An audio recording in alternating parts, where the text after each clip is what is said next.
सत्संगत जी, प्यार से कहना धन निरंकार जी कि ये मन में से ये भाव नहीं आता कि किसी की मदद कर रहे हैं, नहीं, सब अपने हैं। तो बस अपनी तरफ से पूरे संसार के लिए जो भी एक पॉजिटिव कंट्रीब्यूशन, ये योगदान दे सकें, वो सेवा रूप बन जाता है। उसके लिए कोई बहुत बड़ा ही कार्य नहीं करने की ज़रूरत, अपनी छोटी छोटी चीज़ों से भी ये सेवा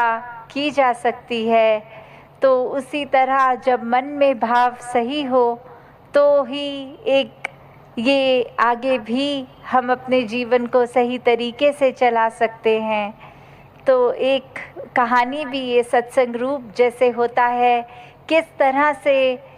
सत्संग में हमने अपने आप को टिकाना है और हम अपने अंदर झांक के देखें कि हम कौन सी एक पौड़ी पे खड़े हैं। तो उस कहानी में भी गौतम बुद्ध के समय में उनका शिष्य एक उनसे यही बोलता है कि कुछ तो जब आपसे मिलते हैं आप उनसे बहुत देर तक बातें करते हो, कुछ तो आपसे बिना कुछ कहे सिर्फ आपके आके नतमस्तक होके ही चले जाते हैं, और कुछ को आप इतना समय दे के कुछ समझाते भी हैं फिर भी आप नहीं समझते,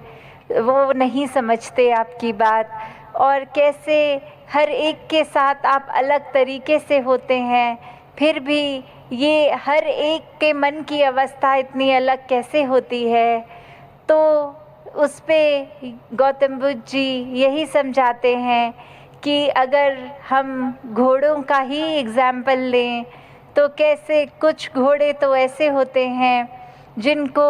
अगर वो चाबुक मारो पूरा दिन तो भी वो एक अपनी मस्ती में ही रहते हैं, वो काबू में नहीं आ सकते, उनको जो करना है अपने हिसाब से करते रहते हैं।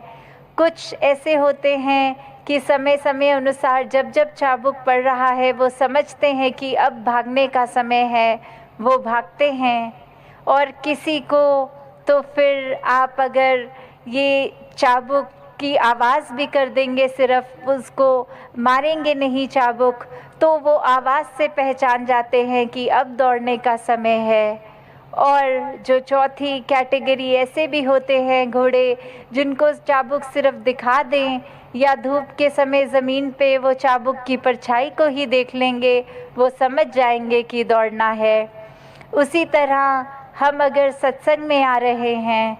तो हम किस तरह के वो अपने मन की अवस्था से आ रहे हैं। क्या ये सत्संग आ रहे हैं तो आपसी सिर्फ एक संतों से मेल मिलाप करके बातचीत करके ही घर जा रहे हैं, या फिर कुछ भी एक पुकारा जा रहा है, जो संदेश दिया जा रहा है वो चाहे पहले घोड़े की तरह जिसको हर समय चाबुक मारो तो कोई असर नहीं, वही सत्संग में आते हैं, इधर उधर ध्यान अपना रखते हैं, मूल जो संदेश दिया जा रहा है उस पे ध्यान नहीं देते, फ़ोन से फ़ोटोएं खींच के एक इधर उधर की बातें करके घर चले जाते हैं।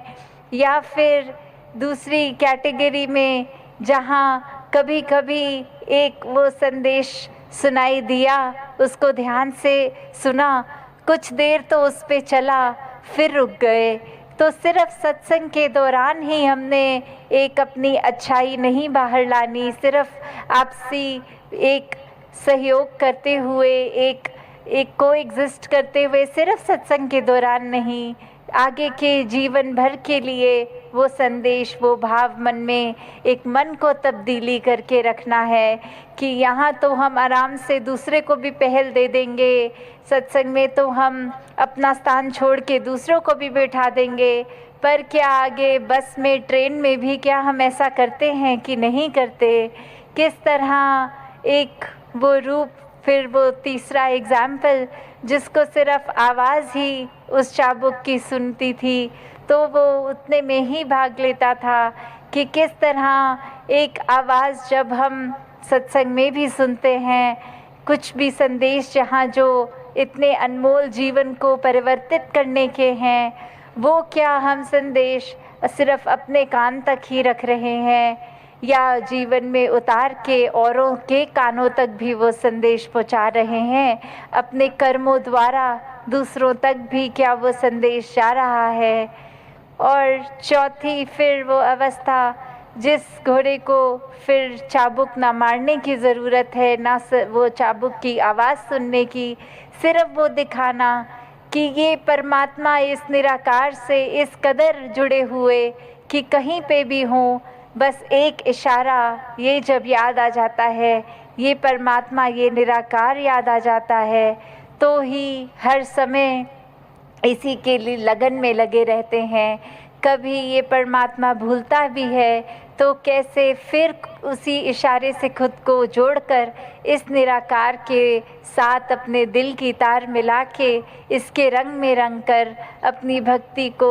पूरा पूरा दिन इस रूप में कर सकते हैं। क्योंकि भक्ति तो कुछ घंटों की एक नहीं होती, एक भक्त तो पूरे दिन का भक्त है, पूरे ज़िंदगी का भक्त है। जिस प्रकार कोई स्टूडेंट होता है तो सिर्फ पहली कक्षा से 12वीं कक्षा तक, चाहे वो स्कूल का दिन हो या संडे की छुट्टी, कहलाता तो वो स्टूडेंट ही है। तो वो इसलिए नहीं कि सिर्फ स्कूल की बिल्डिंग के अंदर है तो स्टूडेंट है, नहीं, जब वो अपने घर में भी खेल कूद कर रहा है तो भी स्टूडेंट है। तो हम किस श्रेणी के भक्त हैं? अक्सर हम कृष्ण जी की भाषा में भी ये हमने सुना है, अर्थार्थी, ज्ञानी, जिज्ञासु।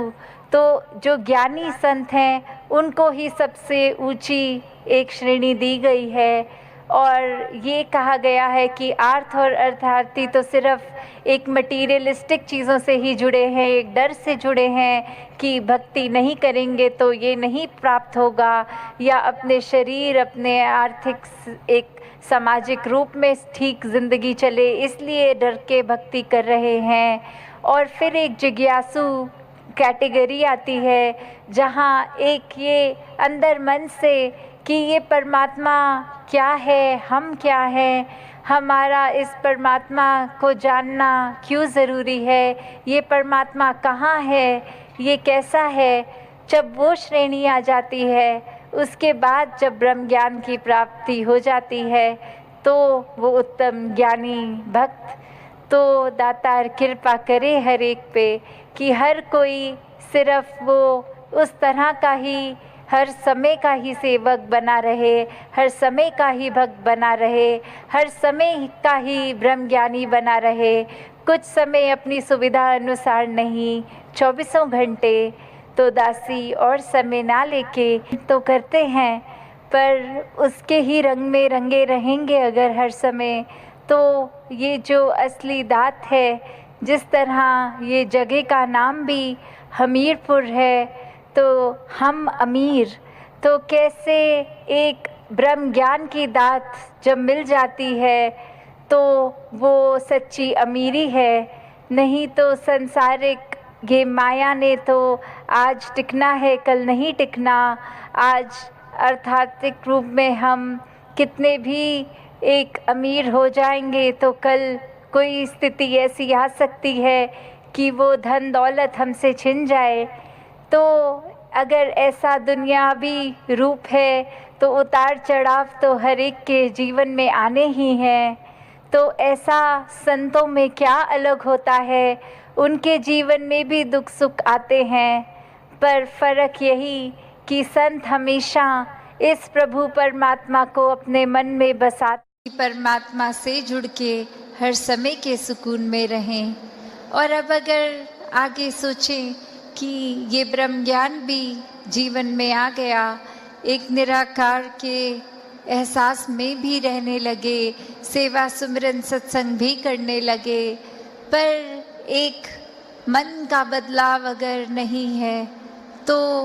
फिर ये ज्ञान भी मन में नहीं टिकता। और मन से जुड़ी हुई जो पहली चीज़ आती है वो अहंकार तजना, वो एक समर्पित भाव, मन को एक अपने होने के इस एहसास से हटना होगा और इस परमात्मा के लिए हमेशा अर्पित रहना है, एक सेवा में अर्पित रहना है। तो ये सुकून यहाँ समर्पित होने के बाद जो मिलता है तो कैसे समर्पण के साथ सुकून। तो अपने जीवन में जहाँ हम समर्पण की बात करते हैं, तो ये समर्पण कैसा समर्पण है? एक समर्पण सिर्फ ये तो नहीं कि कभी अक्सर जीवन में हम देख लेते हैं, हम कह देते हैं कि हमसे कोई सीनियर है, वो कुछ ऑर्डर्स दे रहे हैं और हम करते चले जा रहे हैं। अक्सर किसी ना किसी प्रोफेशन में देखा है, ऑफिसेज में या किसी भी सर्विस में, तो एक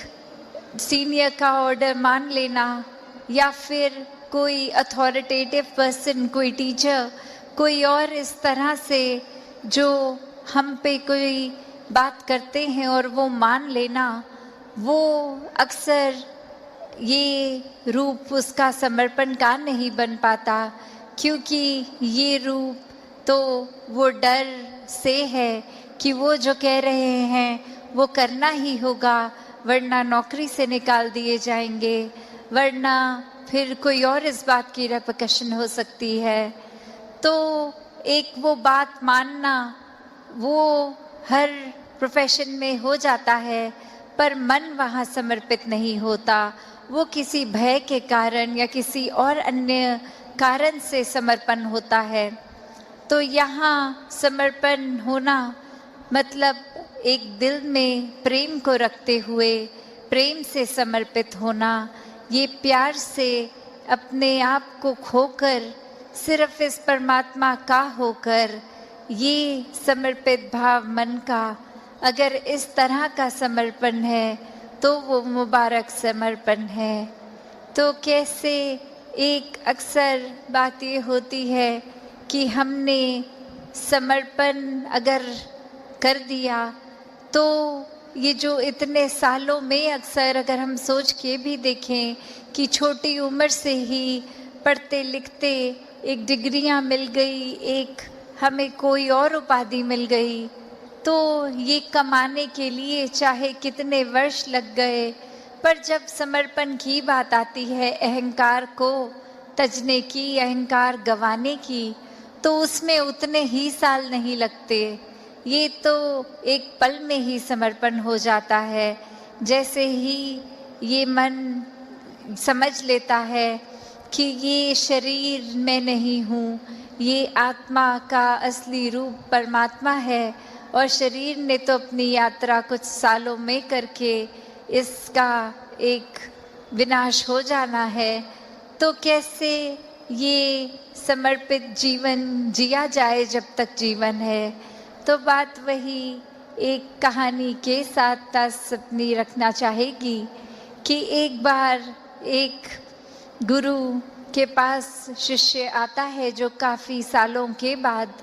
और आते ही अपने गुरु के आगे 1000 सोने की गिनियाँ दे देता है और ये कहता है कि इतने वर्ष मैंने काम काज किया और बात मन में यही आती रही कि आपके सामने आशीर्वाद लेंगे जब 1000 गिनियाँ पूरी हो जाएंगी, और आज ये बोरी भर के आपके पास ये समर्पित करने के लिए आए हैं और आप इसको कबूल कीजिए। वहीं वो गुरु वो लेकर सामान अपने शिष्य से कहता है कि ठीक है, तुमने ये दी, मैंने स्वीकार करी, और अब ये जो सामने नदी बह रही है, सारी की सारी ये गिनियाँ उस पानी में बहा दो। और अब वो शिष्य के मन में सवाल कि क्या ये एक क्या ही बात हुई, इतनी मेहनत जो करी कि गुरु को देंगे और अब वो दे भी दिया, तो उसके बाद वो इसको अपने पास नहीं रख रहे हैं, वो इसको नदी में बहाने को कह रहे हैं। तो वहीं वो सवाल कि क्या फिर वो समर्पण था कि अगर एक क्या होगा अब उस वस्तु का, जिस तरह हम देना चाह रहे थे वो उस तरह अपनाई नहीं गई, उसको साथ तो कुछ और ही करने को कह दिया। तो वहीं ये ख्याल जहाँ उस शिष्य को आया और फिर वो अपने मन पे किसी तरह काबू करके, क्योंकि अब गुरु ने कहा था तो वो फॉलो करने के लिए किसी भी सोच विचार के साथ चला तो गया नदी किनारे कि ठीक है, अब कहा है तो ऐसा ही करना होगा। और वहीं काफ़ी देर हो गई और अब गुरु भी इंतज़ार कर रहा है कि ये इतनी देर से लौट के नहीं आया, इतनी देर क्यों लग रही है वो उसको वो सिक्के नदी में बहाने के लिए। तो फिर वो गुरु ही खुद उस नदी किनारे जाते हैं और क्या देखते हैं कि वो शिष्य एक एक करके सिक्के को फेंक रहा है, जिसकी वजह से वो बहुत ही देर लग रही है। वो एक बात फिर गुरु समझाते हैं कि ये समर्पण करना है तो इतनी देर क्यों लग रही है। समर्पण तो एक साथ ही किया जा सकता है, पूरी की बोरी को एक साथ ही नदी में बहाया जा सकता था, तो एक एक करके क्यों, इतनी देर लगा के क्यों। तो ये कहानी में तो ये मन की अवस्था ही है कि हम किस तरह एक अपने मन को इस तरह मान लेते हैं कि कोई अटैचमेंट हो गई, कोई और कारण से अगर ये लगा कि कुछ वस्तुएं इकट्ठी हो गई हैं, कोई उपाधियां मिल गई हैं, या कहीं अपने मोहल्ले में, अपने दायरे में बहुत नाम कमा लिया है, एक हमारा कुछ औहदा, कुछ रिस्पेक्ट बन गई है, एक तरह के हम सेलिब्रिटी बन गए हैं, कुछ 2-4 लोग हमें जान गए हैं, तो ये एक इम्पॉर्टेंट होने का अहंकार या कोई और तरह का अहंकार ये मन में घर कर लेता है। तो ये सारी चीज़ें सिर्फ इस्तेमाल के लिए और सदुपयोग के ही काम आए। दातार हर एक पे कृपा करे कि सुकून जीवन में सबके भरा रहे, सेवा भाव, एक समर्पित मन, इस तरह का जीवन हर कोई जीता जाए। साथ संगत जी, धन निरंकार जी। एक विचारधारा बना ली जो हमारे लिए भी नुकसानदेह है, औरों के लिए भी नुकसानदेह है, तो बात वही की कमी रोशनी की तो नहीं है। ये सेवा सुमिरन सत्संग रूप भी ये पूरा है, और कैसे हम कितना ही निराकार का सहारा ले रहे हैं। वो रोशनी तो हर समय की ये है, बस हमारा ये कर्म क्या वो किया जा रहा है, क्या ये मन का रिश्ता इस निराकार से इसके एहसास में रहते हुए जोड़ा जा रहा है। वरना तो एक हम खुद ही कभी कभी कुछ ऐसा सोच लेते हैं जो होता नहीं है, पर वो हमने इस तरह से खुद को ही कन्विंस कर लिया, खुद को ही समझा दिया कि ऐसा है, और अब उस झूठ को मानने भी लग जाते हैं, चाहे वो हकीकत ना ही हो। तो कैसे वो रूप एक संसार का जब एक देखा जाए, हर एक अपने